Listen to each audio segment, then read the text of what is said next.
Hello बच्चों, मैं Subhash sir all India पास coaching centre में आप लोगों का स्वागत करता हूं। आज मैं आप लोगों को कक्षा 10 की मैथ में अध्याय 12 को पढ़ाऊंगा। अध्याय 12 में वृत्तों से संबंधित क्षेत्रफल के बारे में कुछ सूत्र पढ़ेंगे।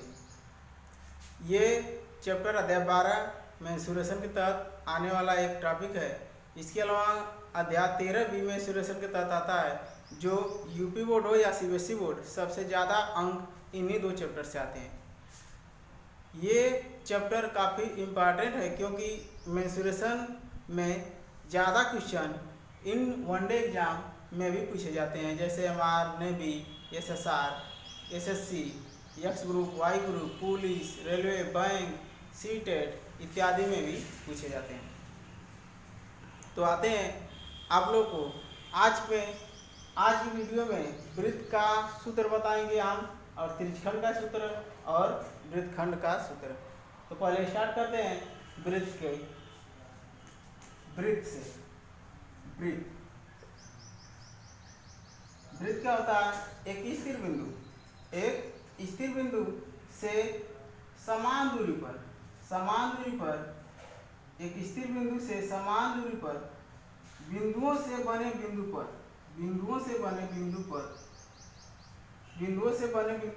जो उस स्थिर बिंदु से समान दूरी पर हो, उसे कहते हैं वृत्त। यदि यह बिंदु है और इससे एक रास्ता बना, बिंदु पथ बना है, और जो स्थिर बिंदु है इससे यह समान दूरी पर है, यदि दूरियां नापे सभी की, तो चारों दिशा में, सभी दिशा में ये दूरियां समान है, और ये दूरियां यहाँ से लेकर यहाँ तक, इसे कहते हैं त्रिज्या। ये तो आप फंडामेंटल चीज जानते होंगे, इसे कहते हैं त्रिज्या। और ये जो त्रिज्या है इसे डिनोट करते हैं, प्रदर्शित करते हैं स्मॉल आर से। ये जो बीच वाली स्थिर बिंदु है, इसे कहते हैं केंद्र। आप केंद्र के दर्शाते हैं ओ से। ठीक है। वृत्त के कुछ छोटे छोटे पहलू हैं जिन्हें आपको जानना है। वृत्त के केंद्र के अलावा कोई एक अलग सरल रेखा खींचे, उसे कहते हैं जीवा। यदि यही जीवा वृत्त के केंद्र से होकर जाए तो इसे कहते हैं व्यास। ध्यान दीजिएगा, यहाँ से लेकर यहाँ तक ये वृत्त की त्रिज्या कहलाएगी, वही यहाँ से लेकर यहाँ तक ये भी वृत्त की त्रिज्या कहलाएगी। यानी कि यहाँ से लेकर यहाँ तक आर और यहाँ से लेकर यहाँ तक आर, यानी कि पूरा 2r। यानी कि व्यास बराबर हम कहते हैं, व्यास बराबर होता है 2 गुणे त्रिज्या। व्यास को डिनोट करते हैं स्मॉल डी से या तो कैपिटल डी से, और त्रिज्या को डिनोट करते हैं स्मॉल आर से। यह है व्यास और त्रिज्या में संबंध। आर बराबर लिख सकते हैं d/2। यह है व्यास और त्रिज्या में संबंध, यानी कि त्रिज्या व्यास की आधी होती है, जैसा कि आप लोग जानते हैं। यदि व्यास है 20 सेमी का तो त्रिज्या होगा 10 सेमी का। यदि व्यास है 15 सेमी का तो त्रिज्या होगा 7.5 सेमी का। वृत्त के क्षेत्रफल होते हैं, वृत्त का क्षेत्रफल होता है। क्षेत्रफल क्या है? यदि कोई समतल पृष्ठ पर कोई आकृति बनी है और जो आकृति जितना स्थान घेरी है, उस घेरे हुए स्थान को क्षेत्रफल कहते हैं। इस वृत्त का क्षेत्रफल होता है पाई आर स्क्वायर। अब वृत्त की परिधि होती है, वृत्त की परिधि होती है 2 पाई आर। इस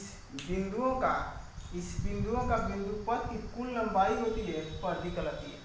इस बिंदुओं का जो बिंदु पथ से बना ये जो वृत्त है, इसी कुल लंबाई, यदि इसको हम सीधा करके नाप दें, और यदि इसकी लंबाई जो भी होगी वही कहलाएगी परिधि। यानी कि वृत्त की परिधि होती है 2 पाई आर। इसके बाद अर्धवृत्त पढ़ेंगे। यदि यह वृत्त है, वृत्त को व्यास से यदि 2 भागों में बांट दें, एक भाग कहलाएगा अर्धवृत्त, ये कहलाता है अर्धवृत्त। यहाँ इसका केंद्र इधर की त्रिज्या r, और इस अर्धवृत्त का क्षेत्रफल होगा, अर्धवृत्त का क्षेत्रफल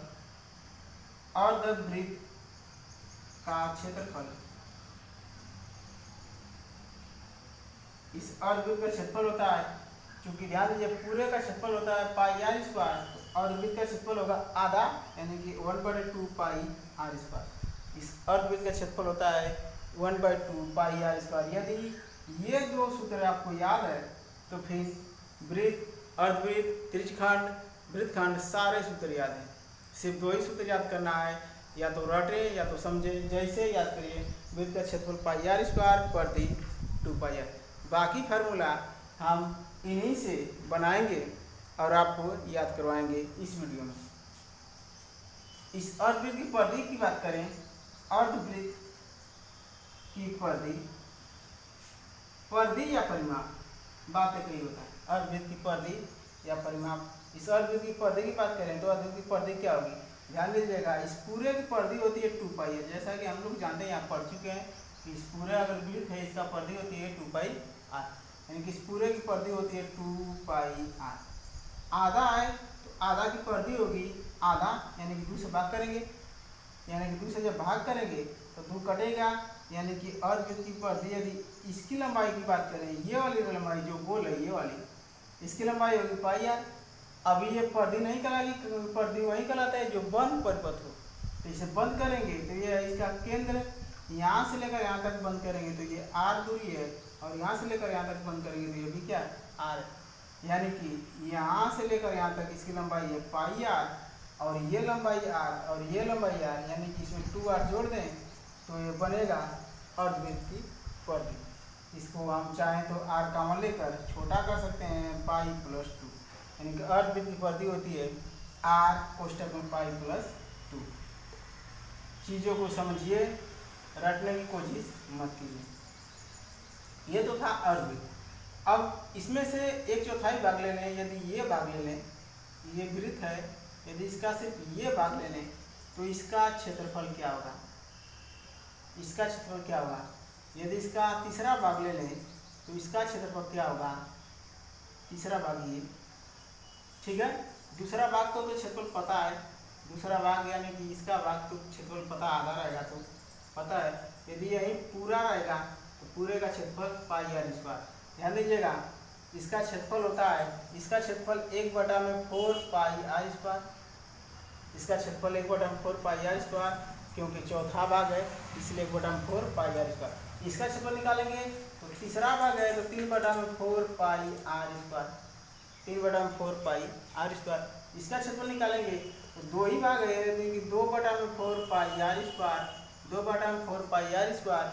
ये 2 से कटेगा तो 2 कम 2, 2 दूना के 4, यानी कि इसको कह सकते हैं 1/2 पाई आर स्क्वायर, जो कि आगे हम पढ़ चुके हैं। ये तो पूरा है, पूरे का क्षेत्रफल 4/4 पाई आर स्क्वायर, काटेंगे 4 को तो 4 कम 4, यानी कि 1 पाई आर स्क्वायर, जो कि पढ़ चुके हैं पहले। सिर्फ ये समझना है आपको कि यदि एक भाग है तो 1/4 पाई आर स्क्वायर, ये 3 भाग है 3/4 पाई आर स्क्वायर। अब इसके बाद पढ़ेंगे त्रिज्यखंड, इसके बाद पढ़ेंगे हम त्रिज्यखंड।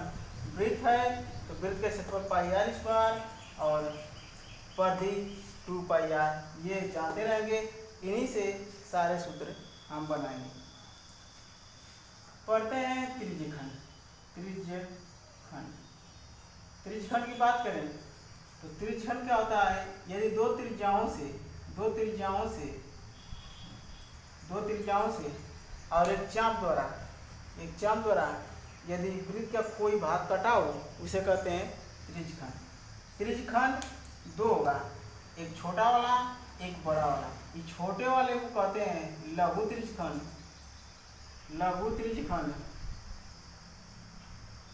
इस बड़े वाले को कहते हैं दीर्घ त्रिज्यखंड।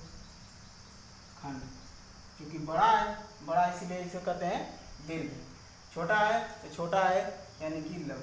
ये छोटे, ये जो एंगल से कटा है, जिस एंगल से दोनों त्रिज्या काटी है, इस एंगल का नाम दिया है थीटा, कोण। ये छोटे वाले लघु त्रिज्यखंड का क्षेत्रफल निकालेंगे तो लघु त्रिज्यखंड का क्षेत्रफल होता है, लघु त्रिज्यखंड का क्षेत्रफल, लघु त्रिज्यखंड का क्षेत्रफल होता है सिंपल सा पाई आर स्क्वायर। इसका क्षेत्रफल होता है तो पाई आर स्क्वायर गुणे इसमें θ/360 से गुणा कर देंगे, इसका क्षेत्रफल निकल जाएगा।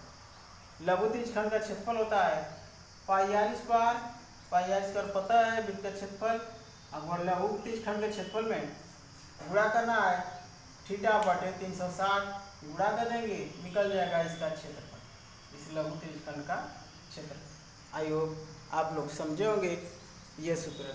इसी प्रकार से इस दीर्घ त्रिज्यीय खंड का क्षेत्रफल निकालेंगे, यानी कि अगर हमको इसका क्षेत्रफल निकालना होगा, इसका क्षेत्रफल, तो इसका क्षेत्रफल कैसे निकालेंगे आते हैं देखते हैं। यानी कि दीर्घ त्रिज्यीय खंड का क्षेत्रफल निकालना हो, दीर्घ त्रिज्यीय खंड, त्रिज्यीय खंड का क्षेत्रफल, इसका क्षेत्रफल होता है, ध्यान दीजिए, इस पूरे का क्षेत्रफल पता है, वृत्त का क्षेत्रफल पाई आर स्क्वायर, वृत्त का क्षेत्रफल पाई आर स्क्वायर। अब वृत्त के क्षेत्रफल पाई आर स्क्वायर में से ये वाला क्षेत्रफल माइनस करें हम, ये वाला लघु त्रिज्यीय खंड का क्षेत्रफल माइनस करें तो बचेगा इसका क्षेत्रफल, यानी कि ये वाला क्षेत्रफल माइनस करें पाई आर स्क्वायर गुणे थीटा बटे 360, यदि माइनस कर दें तो हमारा निकलेगा, ये फार्मूला देगा इस दीर्घ त्रिज्यीय खंड के क्षेत्रफल का, यानी कि जो क्षेत्रफल होगा इसका होगा, इसका होगा, ये दीर्घ त्रिज्यीय खंड जो बना है इसका होगा, और ये जो क्षेत्रफल है, ये क्षेत्रफल है किसका है, इसका, ये वाला भाग का है, जो इसमें से छोटा वाला भाग निकला है इसका क्षेत्रफल, और ये वाला क्षेत्रफल जो सूत्र देगा इसका देगा। इसके बाद इसकी परिधि पढ़ेंगे, ये जो छोटा वाला भाग है इसकी परिधि क्या होगा, ठीक है। तो इससे पहले इसके चाप की लंबाई, इसका नाम दे रहे हैं ए बी, इसके चाप की लंबाई देखते हैं, चाप ए बी की लंबाई क्या होगी, ए बी की लंबाई, चाप ए बी की लंबाई क्या होती है, इस चाप ए बी की लंबाई देखते हैं, इस चाप ए बी की लंबाई सिंपल सा परिधि होती है 2 पाई आर, 2 पाई आर, इसमें थीटा बटे 360 से गुणा कर देंगे, इस चाप की लंबाई निकलेगी, ध्यान दीजिएगा, 2 पाई आर में थीटा बटे 360 से गुणा कर देंगे, इस चाप की लंबाई निकल जाएगी, यानी कि इस चाप की जो लंबाई है, ये चाप है इसका, जो ये वाला भाग है, इन सबको हटा दें, इन सबको हटा दें, इसकी लंबाई है जो सिर्फ वक्र के साथ घिरा हुआ है, सिर्फ इसकी लंबाई है ये, इसकी लंबाई के लिए फार्मूला देगा ये 2 पाई आर गुणे थीटा बटे 360। अब इस जो लघु त्रिज्यीय खंड है, लघु त्रिज्यीय खंड ये वाला, इसकी परिधि क्या होगी, निकालते हैं, लघु त्रिज्यीय खंड, त्रिज्यीय खंड की परिधि, ध्यान दीजिएगा, सिंपल सा है, कुछ नहीं है, लघु त्रिज्यीय खंड हमारा क्या है, यही ना, यही ना, इसकी चाप की लंबाई हमको पता है, इसकी लंबाई क्या है, यहाँ से निकाले हैं 2 पाई आर गुणे थीटा बटे 360, 2 पाई आर, इसकी लंबाई जो ये वाला भाग है इसकी लंबाई है 2 पाई आर गुणे थीटा बटे 360, और लघु त्रिज्यीय खंड क्या, यही इसकी परिधि बताना है, तो ये वाला लंबाई कितना है, आर है, और ये वाली लंबाई कितनी है, ये भी क्या है, आर, यानी कि ये वाला पूरा 2 पाई आर गुणे थीटा बटे 360, और ये वाला आर और ये वाला आर यदि जोड़ दें तो इसकी पूरी परिधि निकल जाएगी, यानी कि इसमें जोड़ देंगे यदि 2 पाई आर, तो ये सूत्र देगा 2 आर जोड़ देंगे तो ये पूरा सूत्र देगा इसकी परिधि निकालने के लिए। आई होप आप लोग सूत्र को समझ पा रहे होंगे, सूत्र याद करने की जरूरत नहीं है, सिर्फ समझना है, हूबहू समझ में आएगा, हूबहू अपने आप याद होगा, ठीक है। ये तो था सूत्र, इसकी इस छोटे वाला लघु वृत्तखंड का लघु जो वृत्तखंड था, लघु त्रिज्यीय खंड था, इसकी परिधि निकालने के लिए, यदि इसकी परिधि निकालनी होगी हमको बड़े वाले की, तो इस बड़े वाले की परिधि कैसे निकालेंगे, इस बड़े वाले, तो दीर्घ वृत्तखंड की परिधि निकालेंगे तो कैसे निकालेंगे, दीर्घ त्रिज्यीय खंड, त्रिज्यीय खंड की परिधि, दीर्घ त्रिज्यीय खंड की परिधि, ध्यान दीजिएगा, सिंपल सा, इसको हम बना देते हैं फिगर यहाँ पे, दीर्घ त्रिज्यीय खंड की परिधि, यानी कि इसकी परिधि निकालना, ये है थीटा, इसकी परिधि बताना। हम जानते हैं इस पूरे अगर वृत्त हो तो इसका परिधि पूरे का क्या होगा, परिधि 2 पाई आर, 2 पाई आर, इसमें से जो हटाए हैं कटा हुआ भाग है क्या, यही ना है, और इसकी लंबाई क्या होती है, इसकी लंबाई ये होती है, अभी हमने निकाला है, इसकी लंबाई क्या करें, माइनस करें 2 पाई आर गुणे थीटा बटे 360, 2 पाई आर गुणे थीटा बटे 360 यदि माइनस कर लें, माइनस करने के मतलब क्या, इसमें से हटा लिए अब अभी ये परिधि नहीं निकला है क्योंकि अभी ये बाकी है, ये दोनों लंबाई आपस में बाकी है, यानी कि इसमें अभी जोड़ दें 2r। तो अब ये सूत्र जो निकालेगा, ये जो सूत्र निकालेगा इसकी परिधि को निकालेगा, यानी कि इसकी परिधि होगी 2 पाई आर माइनस 2 पाई आर गुणे थीटा बटे 360 प्लस 2r। ये सूत्र देगा इसकी परिधि निकालने के लिए। ये सूत्र सिर्फ समझने की कोशिश करिए, याद करेंगे तो याद इतना बड़ा सूत्र है कि याद नहीं होगा। ये सूत्र इसमें लिखेंगे, ये सूत्र इसमें लिखेंगे, ये सूत्र इसमें लिखेंगे, ये सूत्र इसमें लिखेंगे, इसी तरह से कन्फ्यूजन करता रहेगा। आई होप ये सारे सूत्र आप लोग समझे होंगे और दिमाग में बैठाए होंगे। इसी प्रकार से बनाएंगे वृत्तखंड का क्षेत्रफल में भी, इसी तरह से वृत्तखंड को भी पढ़ते हैं। वृत्तखंड, वृत्तखंड क्या है? यदि वृत्त को जीवा से काटें, जीवा से काटेंगे तो 2 खंडों में विभाजित होगा। ये वृत्त एक छोटा वाला होगा और एक बड़ा वाला। ये छोटा वाला कहेंगे लघु वृत्तखंड, लघु वृत्तखंड, और बड़े वाले कहेंगे दीर्घ वृत्तखंड, दीर्घ वृत्तखंड। इस छोटे वाले को लघु वृत्तखंड और बड़े वाले कहेंगे दीर्घ वृत्तखंड। इस छोटे वाले का क्षेत्रफल निकालें, पहले छोटे वाले का, इस छोटे वाले का क्षेत्रफल निकालते हैं लघु वृत्तखंड का क्षेत्रफल। लघु वृत्तखंड का क्षेत्रफल क्या होता है आते निकालें। ये लोग जो लघु वृत्तखंड है, ये त्रिज्या से इसको मिलाए, जो कोण बना है थीटा, जो कोण बना है ये इसकी क्या थीटा, हमको निकालना है इसका क्षेत्रफल, इस लघु वृत्तखंड का क्षेत्रफल, इसका क्षेत्रफल, इसका क्षेत्रफल निकालेंगे तो कैसे निकालेंगे ध्यान दीजिएगा। यदि इसकी बात करें, इसका क्षेत्रफल, ये वाला भाग हमारे पास जो है इसका क्षेत्रफल हमको ज्ञात करना है, ये है थीटा। यदि हमको निकालना होगा इसका क्षेत्रफल तो क्या करेंगे, इस पूरे का क्षेत्रफल निकालेंगे, इसका क्षेत्रफल तो क्या होगा, अभी पढ़े हैं इसका क्षेत्रफल होता है, इसका क्षेत्रफल होता है pi R square, pi R square गुणे थीटा बटे 360। ये यहाँ से लेकर यहाँ तक पूरे का क्षेत्रफल होता है पाई आर स्क्वायर गुणे थीटा बटे 360। अभी पढ़े, अभी कुछ पल आगे। अब हमको निकालना है सिर्फ इसका क्षेत्रफल। इसका क्षेत्रफल निकालने के लिए क्या करेंगे, यदि इस त्रिभुज का क्षेत्रफल घटा दें तो बच जाएगा क्षेत्रफल, यानी कि माइनस, इसका नाम दे रहे हैं ए बी ओ, माइनस त्रिभुज ए ओ बी का क्षेत्रफल, यानी कि ये फार्मूला देगा, ये जो फार्मूला है, ये जो फार्मूला देगा इसका क्षेत्रफल निकालने के लिए, इसका क्षेत्रफल निकालने के लिए डायरेक्ट फार्मूला है, या तो इसे निकाल सकते हैं आर का स्क्वायर कोष्टक में पाई थीटा बटे 360 माइनस साइन थीटा बटे में 2।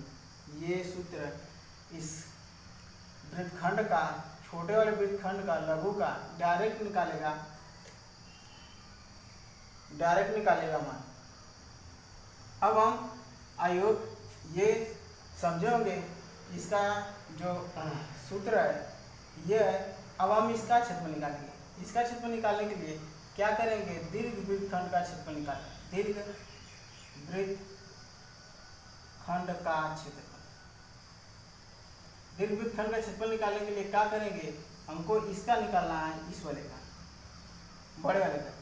छोटे वाला यदि हमारे पास पूरा हो, पूरे का क्षेत्रफल क्या पाई आर स्क्वायर, पूरे का क्षेत्रफल पाई आर स्क्वायर, पूरे के क्षेत्रफल में से ये वाला क्षेत्रफल निकाल लें, ये वाला छोटा वाला क्षेत्रफल, यदि ये वाला क्षेत्रफल निकाल माइनस कर लें तो बचेगा ये वाला क्षेत्रफल, यानी कि इस पूरे का क्षेत्रफल पाई आर स्क्वायर, और पूरे वाले क्षेत्रफल में से ये वाला क्षेत्रफल माइनस कर लें, यानी कि ये वाला क्षेत्रफल कौन फार्मूला देगा, ये देगा या तो ये देगा, यानी कि माइनस कर रहे हैं आर स्क्वायर कोष्टक में पाई थीटा बटे 360 माइनस साइन थीटा बटे में 2। आइए आप लोग ये सूत्र समझोगे। सूत्र सिर्फ समझने की जरूरत है, रटने की जरूरत नहीं है। सिंपल सा सूत्र है, कोई टफ नहीं है। क्या करना है, हमको निकालना है इसका क्षेत्रफल। इसका क्षेत्रफल निकालने के लिए क्या करेंगे, इस पूरे वृत्त का क्षेत्रफल पता है पाई आर स्क्वायर होता है।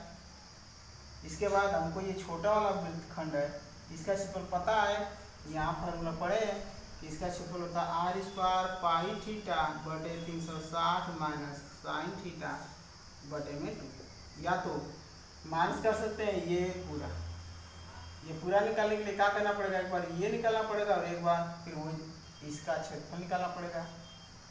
उसे अच्छा के इस फार्मूला का उपयोग करें। अब ये जो वृत्तखंड है, छोटे वाले का परिधि ज्ञात करते हैं। ये छोटे वाले की परिधि ज्ञात करते हैं। ये छोटे वाले की परिधि क्या होगी, ये छोटे वाले की परिधि देखते हैं। ये छोटे वाले की परिधि होगी, यानी पहले लघु वृत्तखंड की परिधि निकालते हैं। लघु वृत्तखंड की परिधि, लघु वृत्तखंड की परिधि।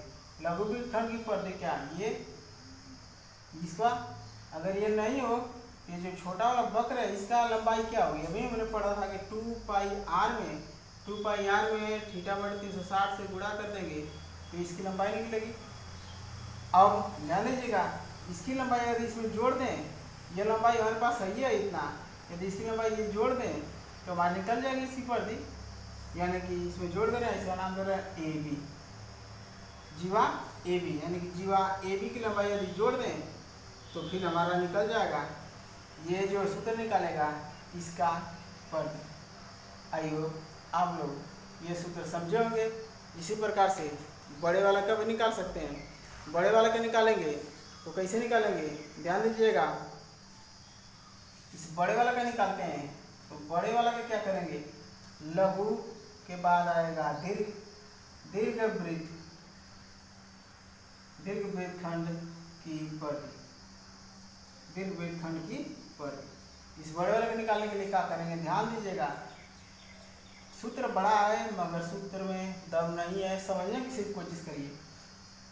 यहाँ से लेकर यहाँ तक इसकी लंबाई हमको पता है कितनी है। इसकी लंबाई है 2πr गुणा थीटा बटे 360, यानी कि इस पूरे की लंबाई हमको निकालना है। इसकी लंबाई क्या होगी, इसकी परिधि क्या होगी बताना है। अगर इस पूरे की बात करें, यदि यह वृत्त है तो पूरा की लंबाई की बात करें तो पूरा लंबाई होगा 2πr।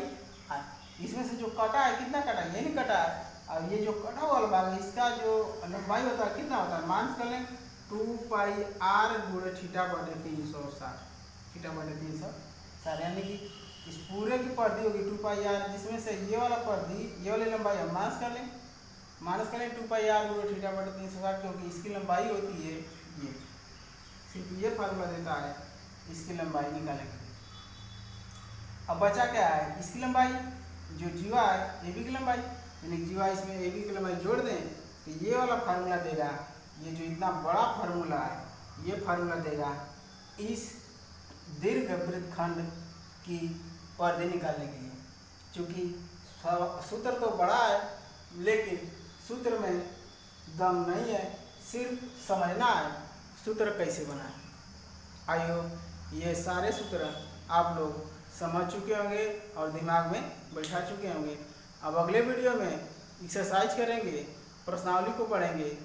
आज के लिए सिर्फ इतना ही। हम चाहेंगे इस वीडियो को ज़्यादा से ज़्यादा शेयर करिए और लाइक करिए। आप सभी का बहुत बहुत धन्यवाद।